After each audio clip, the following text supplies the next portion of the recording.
And now, it's time for another Dice Tower review with Tom Vasel. Hey everybody, I'm Tom Vasel. Welcome to the Dice Tower. Today we're taking a look at Cosmic Encounter Duel. Now, Cosmic Encounter Duel, as soon as it was announced, I started getting lots of emails, people saying, what do you think about it? Because I have been a proponent of Cosmic Encounter, well, honestly, my whole life, or at least since I played it for the first time when I was 12. I love Cosmic Encounter. It's always been one of my favorite games in some manner or fashion. And when they announced this one, unlike everybody else, I was not that excited about it because it's a two-player game. And for me, one of the biggest things about Cosmic was the fact of negotiation. In fact, I won't even play Cosmic with 3. I think 4 is good, 5 is better, 6 is the best. I love the whole negotiating aspect of Cosmic. That being said, I also enjoyed the zaniness, the chaos, and the cool, weird things that happen in Cosmic. And I was curious how they managed to melt that into a two-player game. So I played it. In fact, you can see us playing it online if you want to see how it works a little bit. But here's how it plays.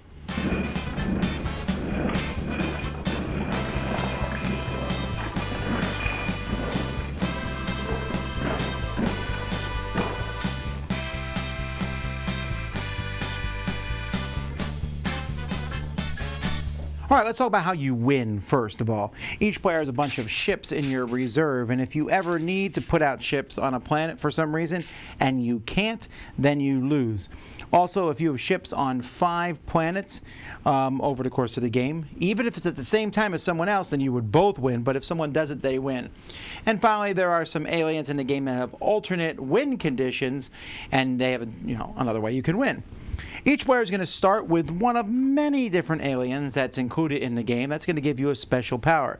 And then you're going to take the blue ships or the orange ships. You'll start with some ships in the warp that's like dead, where dead ships go. You're going to start with 3 envoys in the middle of the table. They come from different piles, and envoys will all have special abilities, and you'll recognize some of these as aliens from the original Cosmic Encounter games that you'll be able to befriend. When you befriend them, you'll bring them to your side where you'll be able to look at them and you'll be able to use them. And if it's on your opponent's side and you befriend it, it will come here and then it will come this way. And you kind of have a tug of war with all 3 of these envoys that are in the middle.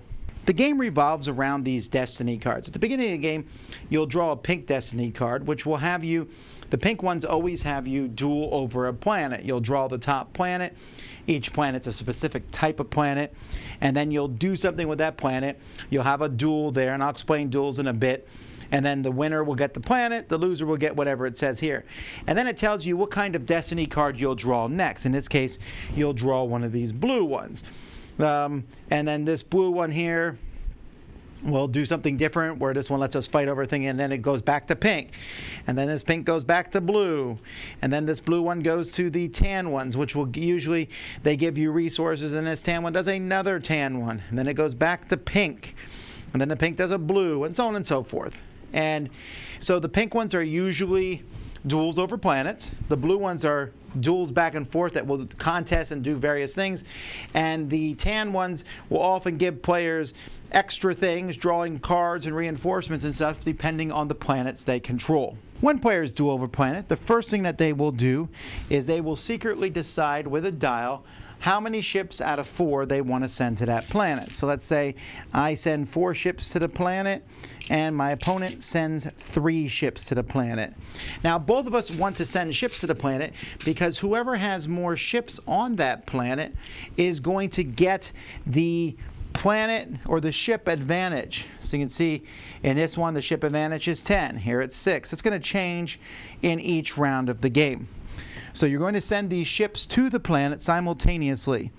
Then players can use envoys. If you control an envoy, some of the envoys might affect the duel, and something that will happen, of course, over the duel. Then players are going to choose their plan and their tactic. Now, each player has a deck of plan cards, and these go all the way up to 42, which is your most powerful card that you have. That's the answer. And you can see there's all sorts of numbers in here going all the way down to -2. You're going to have a handful of these cards, and you're going to have to use up basically that whole hand before you draw new ones from your deck. So you're going to play one of these face down, each player, and each player is also going to use one of their tactics tokens. Now, you each have 5 tactics tokens, and you're going to put it on the side that you want. So this will be attack for my opponent's ships. This is defend for my ships. And you have the same thing, 3, 2, and 1. When you play them, you won't get to use them again. But this one lets me bring one of my other ones back, including this one. This one lets me bring 2 of them back, and my opponent can bring 1 back. So players will play their tactics. So let's say I attack 2 of my opponents, and he defends 1, so I blow up 1 of his. If all the ships from one player are gone, then you automatically win the battle, the other person. If they're all gone from both players, then you send out more ships and keep fighting. Then, if there still is a battle, ships from each player, you'll reveal the card. So here I played a 6 plus the bonus on the planet, which let's say in this case was a ship advantage of 9, so I have 15. And my opponent played a 4, so I win. But wait! Over the course of the game, players have the opportunity to win reinforcements. So maybe my opponent plays a -10 reinforcement on me. Now I'm down to 9, but they're still at, oh, they played another reinforcement on me. Fine.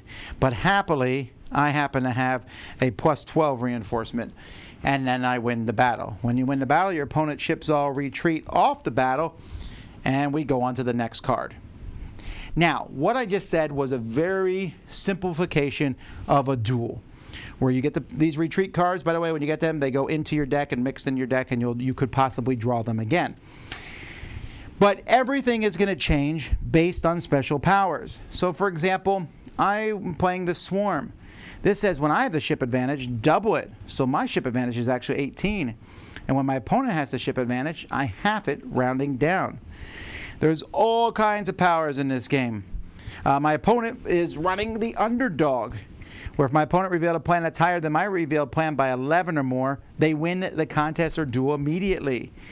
Here, your ships don't retreat, ever, but they can only send out 3 ships maximum. Here, this hand limit's 4. If you win a contest duel, place one of your ships from the supply or the warp in this card. Then you can discard your hand.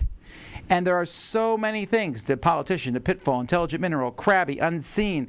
You don't reveal your dial until after the plans are chosen. The Worrywart. After you decrease your friendship with an envoy, gain 3 reinforcements. So there's so many different things. Pickled, Friend, Red Tape, Roller, Sponge, Knot, Prime, Bouncer. And all that can change. But the envoys will also change things up too.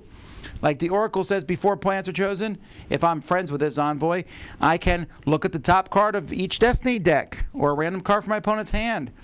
Or here I can play a plan as a reinforcement. Or here I can transpose the digits of each revealed plan. So these are going to change things up. The alien powers are going to change things up. And many times the contest itself will do weird things, especially the blue cards. Like, for example, for each planet has 3 or more ships on it, you each discard a card. Place a random envoy from each of these decks face down as neutral envoys and have a contest, and the winner gets one of them. So there's all sorts of crazy things that are going to go on, and you're just going to go back and forth like this until one person has no more ships to send out, or until one person controls 5 planets. Or if you get your special condition, like, for example, the Iron Matron wins when your opponent has only 1 card in their hand and they reveal it, and if it's a 20, 31, or 42, you win the game. So the ships here are the same as the new version of Cosmic Encounter, translucent ships. They're very nice quality. All the cards here are really good quality. They're easy to read. I like the planets. The planets have some very cool artwork on them. These cards, I kind of wish they had maybe some art for the theme, but whatever, it's fine. And the aliens themselves, I love the art on all the aliens, and it's neat to see all these new cool aliens. I like the size of the cards. That being said, I wish there was a board. You can buy separately a player mat, which is gorgeous. I'm not showing it here because it's a separate thing, but if you look at our playthrough of this, you can see that mat. And these are awful. I don't know what in the world, who okayed these. Now, yes, I'm playing on a felt mat here, but these, at any, oh my word, they just fall down at the drop of a hat. Whoever thought this shape was good, it's just crazy. Yes, they stay up a little better on a wooden table, but they still fall over really easily. And then it's always like, which side is the side that I'm using in this particular case? I just really, really dislike those. But the rest of the components are fine. So this is an interesting beast, right? Because again, what I'm saying at the beginning was that I didn't think they could make a two-player game of Cosmic. But they did. They took all the possibilities of Cosmic that you can be done, and they condensed it into a two-playing game. And so, yes, they took out the negotiation, and we'll get back to that in a bit. But all the other crazy things they managed to put in there somehow. The fact that each person has their own deck, has reinforcements cards that can be added to it. There's that's just all this kind of cool things. One thing I do want to talk about real briefly, and as an offshoot, is I love all the new aliens, and part of me wonders, is there another Cosmic Encounter expansion on the horizon that has these aliens in for Cosmic Encounter? And if that's the case, yay. So I'm hoping so. And it was neat to see all the Cosmic Encounter aliens that we know and love show up as the envoys. So other than those weird chips, the components here, like I said, are good. The basic tenets of the game, I love the Destiny draw where you turn it over and it tells you what card to draw next. That system worked really smoothly. Combat worked almost smoothly. But I'll tell you, my least favorite part was, again, these tokens. Not because they're a pain to stand up, but because who cares? To me, this was such a boring part of the game. That play a card, use the card who has more ships, add that together. Oh, that's interesting. And if this manipulated the ships a little bit, but this often has I blow up all your ships and automatically win the battle. Oh, okay. It's just not even that fun. I just didn't find this part, using these tokens, to be fun at all. The more I play with these tokens, the less I like them. I just wish they weren't in the game. The card play, the reinforcements, that part of the game is exciting to me. Those tokens do nothing for me. And they actually bring it down a little bit. But taking that out, the card play, the reinforcements, the special powers. Side note in special powers, where's Cosmic Zap? I love zapping someone else's power. That's not here. So, I don't know. That was like one of the best parts about Cosmic Encounter is, like, no matter what their power is, it can be canceled. Well, not necessarily here. And so that is neat, but I mean, not neat, but they have all these cool powers, which is neat, and there's all this chaos and insanity and no negotiation. And I realized after playing this game several times, because I really struggled where to put this game. Like, I knew right away it wasn't going to be a 10, which is where Cosmic Encounter is for me, a 10 out of 10. I knew it wasn't going to be that high. But where was it going to be on my personal scale? And at the end of the day, it's kind of closer to the middle, because it's a game that I enjoy and I can have fun playing, but I've yet to play one game of Cosmic Encounter Duel that I think I held the fate of the game in my hands and won because of that. And you say, oh, Vasel, that's the same way Cosmic Encounter is. And that is a baloney lie, because I've won more games of Cosmic Encounter than I've lost. And by skilled negotiating, even if that negotiating is, it's not me, it's someone else. And by clever play, you can do really well if you can figure out how to use your power in conjunction with everyone else's powers. But when you simplify everything to a single duel and take out any negotiating, then it just becomes, we play cards at different times, special powers and zaniness and here and that and boom, bang, and doom, woo, wah. And you're like, oh, okay.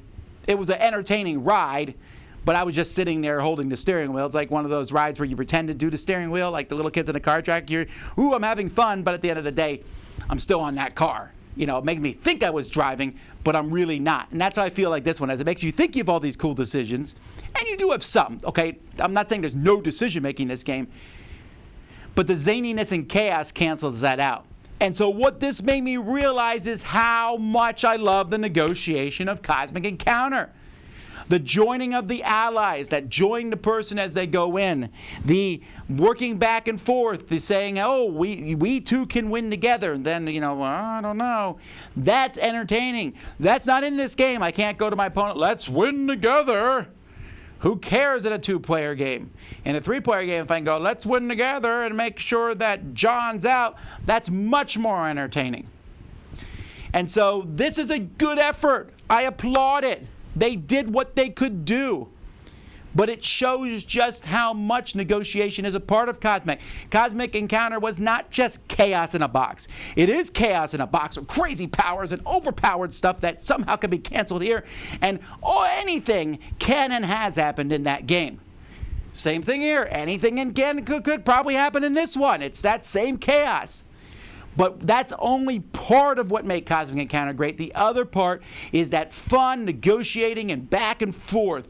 That debate, the playing the right card at the right time, which cancels something between other people, inserting yourself somewhere where you don't belong, using your power to cancel someone else's power to do something cool. All that in a multiplayer setting works amazing.